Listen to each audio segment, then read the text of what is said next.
Hello, Slash! My name is Urho Konttori.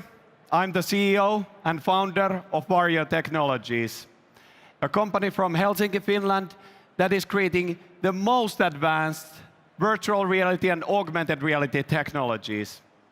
And we are using those to create a revolution in computing, which will begin by the end of next year when we launch our first professional human eye resolution VR headset with mixed reality capability. Now, to recap the previous revolutions that didn't exist before Varjo. First one was the text-based interface, when we had a monitor and a keyboard and we could actually start interacting with computers. That, of course, created a monumental shift in the lives of each one in the planet. Similarly, the next revolution, the graphical user interface revolution, allowed us to do so much more. There wouldn't be Photoshop without the mouse and point and clicking. There wouldn't be browsers, video editing. World would be very different if this revolution didn't happen. And now, of course, the third revolution, the most recent one, is in each and everyone's pocket today. The mobile computing that became ever-present part of our lives that allowed us to do so much more wherever we were at any time. And of course, one of the key enablers for that one was the increase in power inside these mobile computers, but even more so, the direct interaction that made it easy to use these computers so that even babies would be able to use tablets and phones. Now, the fourth huge revolution is the immersive computing revolution. And this is part where Varjo plays a huge part. Now, the immersive computing is all about removing all of the boundaries that are limiting our imagination. Because in the fourth revolution, you cannot tell apart anymore what is real and what is virtual. Everything can be manipulated, everything can be augmented. And how we see it is that the key point for this fundamental revolution is that we need to have the display devices capable of the human eye resolution. Now, it is only natural that Varjo is working towards this one. But before going to the Varjo solution, let me show you today's virtual reality. If you look at the image, this is really depicting what you are seeing when you put a modern, high-end VR headset in your head. You want to see a new world. You kind of do see that one. You see space, you see light. What you don't see is detail. For example, a car industrial designer would love to see the car's beautiful contours, the reflections on the surface of the car. They don't see that. They see a Lego, and sub-pixel structure that makes this not look like an image, but a display. Now, let's look at the same thing with the Varjo display. The transformation is huge. We are capable of nearly 100 times higher resolution than today's best high-end VR headsets. And of course, for many professional use cases, thank you. This is very transformative. This makes VR not an interesting gimmick to trial, but a tool to use in everyday product flows. I'll tell you about those in a while a bit more. The solution for this is what we call bionic display. We call it bionic because it's inspired by the human biology. Human eye has been in the making for millions of years. And how it works is that we're looking at one point at a time in super high resolution. And that space is just the size of your thumbnail at an arm's length. There we're seeing 100 pixels per degree when put to the display parameters. In the periphery, we see just 10,000 times less than that. And now, of course, we make use of this one. We concentrate the pixels to the place where you're actually looking. We don't produce pixels anywhere else in the high resolution. Instead, we use typical modern VR headset displays to produce the periphery, because modern high-end is perfectly capable of doing 10,000 times lower resolution than our eyes can see. They're just fine for that. Now, how this actually looks when you put the headset on is that you're seeing one place at a time in super high resolution. Of course, this is following your gaze. And the effect of this one is that every single thing that you see feels to be in high resolution. So eventually, when you have looked for a couple of seconds, it feels like just everything is in perfect resolution. And this is the key innovation that makes it so that we don't need to wait 10 years for these displays to come by. They are here now. How we do this one is a very simple concept. Now, I must say that Varjo has patented many, many, many more ways of achieving this effect. But this is the one that we have been working the most. And it's a very simple, elegant design. We have a normal VR headset display that shows the peripheral view. We have a super high-quality micro-OLED display that has the human eye resolution that gets reflected on a Varjo-made combiner, which is letting you see both of the displays at the same time.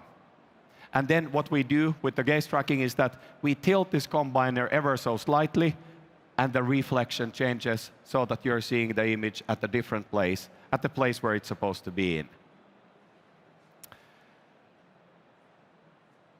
Now, it gives me great pleasure to announce today that we are starting to give our devices to our partners, starting from next Monday onwards.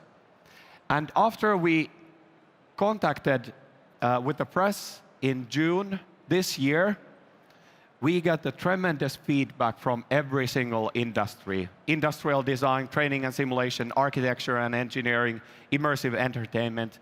Over 100 of the Fortune 500 companies contacted us, asking that, you guys are doing something magnificent. We have been trialing VR. Can you come and show us what you can actually do? So typically we go there, we show our headset, and before people actually try it out, they say that we've seen these things.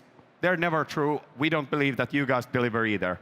Then they put the headset on and go, wow, you guys really don't talk shit.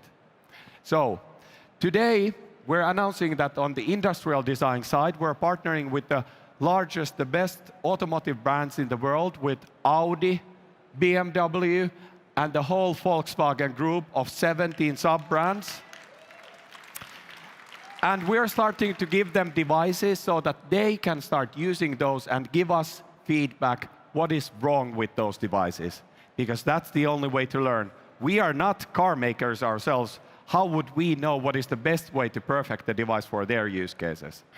Similarly, for training and simulations, which is a really interesting domain for VR, we are partnering with Airbus, Bohemia Interactive, which is the largest simulations manufacturer in the world, and Saab, our very dear neighbors from Sweden. Of course, very similarly, we give devices, we get feedback, device becomes better, faster iteration loop. When we ship at the end of next year, it's just perfect for simulation use. Architecture and engineering side, we are partnering with CERN, who is basically owner of the most complex machine in the world, the Large Hadron Collider.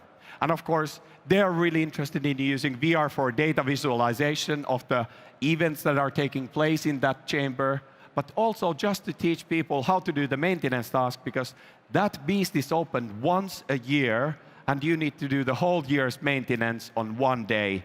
Thousands of engineers rush in, do the job, and run out from the machine. Then Cellen Group, one of the largest construction companies in the world. Again, we don't make buildings, they do. They know how to do it. As well as Trimble, who is building the most advanced building information model systems that are really the core of any large, advanced building. Then lastly, immersive entertainment. We're partnering with 20th Century Fox in perfecting the Varjo headset for location-based entertainment centers. Again, we don't know how to handle the very large crowds, fast-paced rollout times.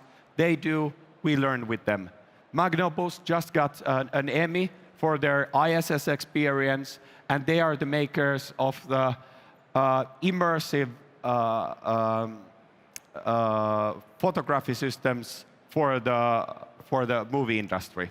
And lastly, of course, Technicolor, who are doing very interesting laboratories in the Hollywood, as well as motion capture studios, so that our headsets can be used during the motion capture sessions. Now, this is going to be the first iteration product that we send to these partners, and then it gets better. And we are starting to ship these devices to AMD and to NVIDIA, and also partnering, in addition to them, with Kronos Group, making sure that we have perfect support for human eye resolution for every chipset on the GPU side, and from Kronos' OpenXR standard, so that it's by default functioning with human eye resolution. Of course, we'll also provide plugins that make it very easy to work with Unity and Unreal engines. And especially from Epic, we have been getting just stellar support all along. And lastly, very important thing is that Technicolor is not only a content partner for us, but they're actually going to be doing the color grading for our headset. So when you look through our viewfinder, what you see is a color, and you know that it's that exact shade of color it needs to be. We will have individually calibrated devices where you can trust every color you see. Perfect reproduction of multiple color gamuts. And the road ahead. We begin now the early access program. Next, at the end of first half, we will show the mixed reality story of Varjo. This is huge. This is the thing that Varjo was founded on, and it's the thing that we have been working more. We just found at some point that you cannot do it perfectly unless you have the perfect display. That's what we announced today. And then, of course, at the end of next year, the professional product launch, followed by our approach to the immersive computing paradigm. So, recapping, we have taken the promise of visual computing, making that a reality so that you can actually begin the immersive computing revolution. We're collaborating with the best companies in the world, and we're starting to ship the alpha prototypes next week onwards. If you like to see the future of computing, the future of VR, we're showing this to the audiences in our North Bunker, just on this side of the room. I thank you and look forward to speaking to you again.